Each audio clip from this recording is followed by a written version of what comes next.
나눔 가족 여러분 반갑습니다. 말씀으로 여는 금요일 아침입니다. 요한은 가나의 혼인잔치에서 예수님께서 물로 포도주를 만드신 사건을 새 시대의 도래를 알리는 사건으로 소개했죠. 새 창조의 날이 시작되었습니다. 안식의 때가 왔습니다. 결핍과 고갈이 풍요로움으로 변하고 수치스러운 인간의 실존의 자리가 회복되는 선포였습니다. 이제 요한의 시선은 예루살렘 성전을 방문하신 예수님께로 옮겨갑니다. 여기서 소위 예수님의 성전 시위 사건이 소개됩니다. 유대인의 유월절이라 말하고 있는 요한은 이미 그가 유대교와 멀찍이 벌어진 거리에 있다는 것을 알려주죠. 요한이 이 복음서를 쓸 때는 이미 성전이 멸망한 후입니다. 유월절에 예루살렘을 방문하신 예수님의 눈에 비춰진 그 성전의 모습은 예수님을 거룩한 분노로 타오르게 했습니다. 성전 안에 온갖 장사꾼들이 가득했기 때문이죠. 성전 제물에 필요한 소와 양과 비둘기를 파는 사람에서부터 환전상에 이르기까지 이방인의 뜰과 솔로몬의 행각을 가득 채우고 있었습니다. 당시에는 짐승을 제물로 드렸기에 먼 곳에서 예배하러 오는 자들은 이곳에서 제물을 사서 드렸습니다. 이것은 모세의 율법에 근거한 것이죠. 그러나 성전에 오는 자들은 1년에 한 번씩 또한 성전세를 냈는데 로마의 화폐를 받지 않고 두로의 은화만 받았습니다. 로마의 화폐를 받지 않았던 이유는 그 동전에 황제의 화상이 새겨져 있기 때문이었죠. 새긴 형상을 만들지 말라라는 율법에 저촉된다 여겼습니다. 해서 두로의 은화로 바꿔주는 환정상들이 있었는데 이들은 환전 수수료를 통해서 앉아서 엄청난 돈을 벌어들였습니다. 이 돈은 성전 중심의 기득권 세력들이 자신의 권력과 지위를 유지하는 수단과 도구가 되었습니다. 이런 모습을 본 예수님은 바로 행동하십니다. 노끈으로 채찍을 만들어서 양과 소를 내쫓습니다. 그리고 환전상들의 상을 뒤집어 엎고 돈을 쏟아버리십니다.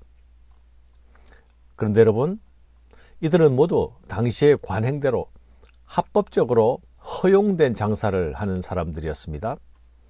예수님이야말로 지금 아주 과격하게 이들의 영업을 방해하고 계시는 것이 아닙니까? 그런데 여러분, 예수님은 이 거룩한 분노의 행동 뒤에 예수님께서 주시는 말씀이 무엇입니까? 내 아버지의 집으로 장사하는 집을 만들지 말라입니다. 예수님의 분노는 아버지의 집의 명예와 영광을 위한 분노였습니다. 제자들은 이 예수님의 행동을 주의 전을 사모하는 열심이 나를 삼키리라는 시편 말씀과 연결시켜 이해하게 되었습니다. 예수님은 단지 상인들과 환전상을 미워한 것이 아닙니다. 하나님의 거룩한 임재의 장소가 되어야 할 성전이 시끌벅적한 시장터로 변해 있습니다. 죄의 고백이 드려지고 사죄의 은총이 있어야 할 곳에 인간의 욕망만이 득실거리는 타락한 성전만 보입니다. 성전을 통해서 이를 취하려는 자들, 그 속에서 권력을 누리려는 자들로 이미 성전은 인간의 도구가 되어버렸습니다. 성전을 이용하는 자들만 가득하고 성전의 은혜를 누리는 자들은 없습니다. 주객이 전도되어 버렸습니다. 이런 성전 체제로는 하나님의 뜻을 이루어낼 수 없지 않겠습니까? 가나의 혼인집에 있었던 돌 항아리, 그것은 자리만 차지하고 있지 않았습니까? 예루살렘의 성전도 헛된 위용만 자랑하고 있었지 내용을 들여다보니 아무것도 없는 꽝입니다.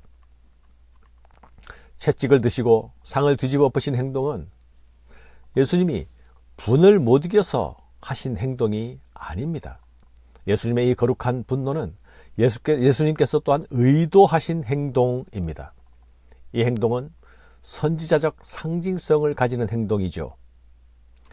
예수님의 이 행동은 이제 이 성전의 시효가 끝났다 라는 선언입니다.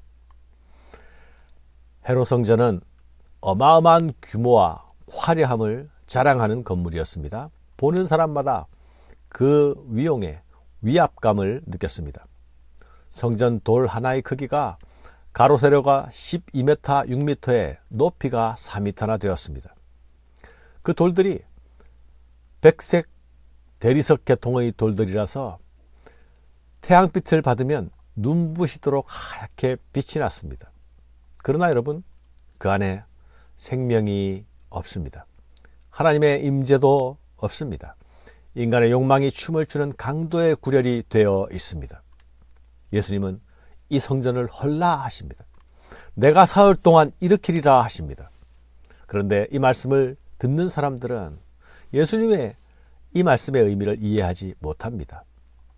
46년 동안 지은 성전을 어떻게 3일 동안 지을 수 있겠는가? 라고 의문을 품지요. 그러나 예수님의 말씀은 그들의 표적의 요구에 대한 말씀이지 않습니까? 예수님 자신이 자신의 죽으심과 부활로 표적이 되실 것입니다. 예수님 자신의 몸이 표적이 되는 것입니다. 제자들도 이때는 이 말씀의 진정한 의미를 알지 못했습니다.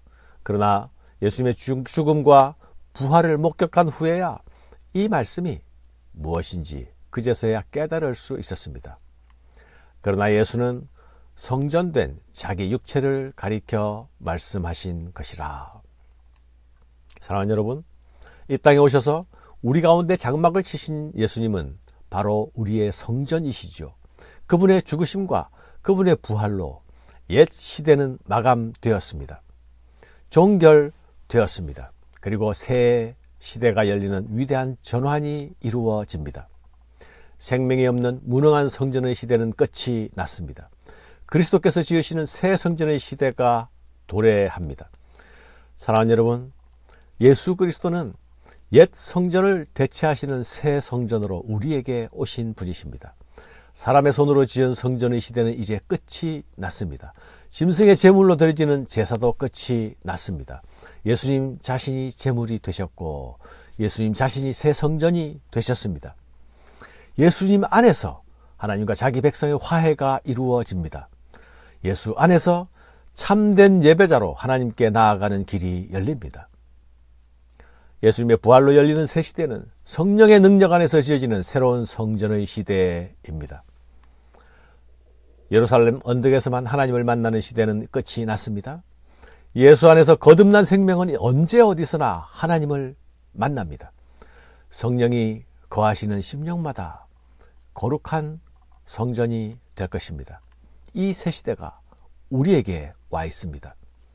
사랑하는 여러분, 우리는 예수께서 주시는 이 새 시대의 은혜를 온전히 누리고 있습니까? 주의 전을 사모하는 열심히 성전된 나 자신을 가꾸어 가고 있습니까? 빛나는 대리석 돌보다 비교할 수 없는 아름다운 빛을 반사하며 비추어 내고 있습니까? 다시 근사한 건물이 주목을 받는 시대로 들어서 있습니다. 웅장한 성가대가 말씀을 대체하는 시대로 들어서고 있습니다.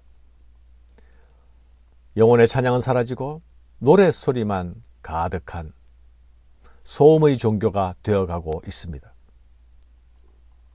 나의 밖에 있는 것들을 향한 분노와 손가락질은 잠시 접읍시다.